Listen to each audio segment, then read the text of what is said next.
ইসরায়েলের প্রধানমন্ত্রী Benjamin Netanyahu ও সাবেক প্রতিরক্ষা মন্ত্রীর বিরুদ্ধে আন্তর্জাতিক অপরাধ আদালত আইসিসি যে গ্রেপ্তারি পরোয়ানা জারি করেছে তাকে ইসরায়েলের রাজনৈতিক মৃত্যু বলে আখ্যা দিয়েছে ইরান।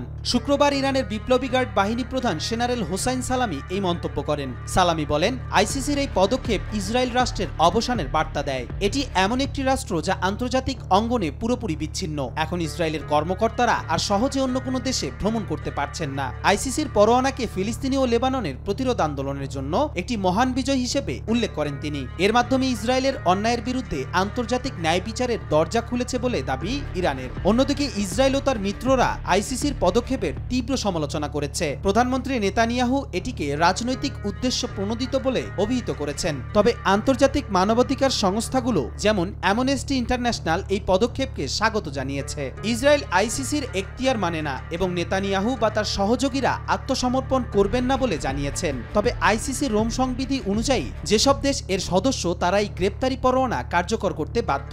ইতালির মতো দেশগুলো জানিয়েছে নেতানিয়াহু তাদের দেশে প্রবেশ করলে গ্রেপ্তার হবেন। তবে আইসিসির নির্দেশ মানা নিয়ে দ্বিমত দেখা গেছে। অতীতে সুদানের ওমার আল বশির ও রাশিয়ার ভ্লাদিমির পুতিনের মতো নেতারা কিছু আইসিসি সদস্য দেশে গিয়েও গ্রেফতার হননি। ফলে নেতানিয়াহুর ক্ষেত্রেও এমনটা ঘটতে পারে। তবে ইউরোপের অনেক দেশ মানবাধিকার লঙ্ঘনের অভিযোগে তাকে নিয়ে চাপের মুখে পড়বে বলে ধারণা করা হচ্ছে।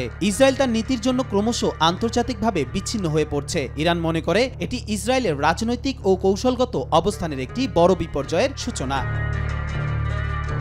কবির চৌধুরী জয়, মাই টিভি।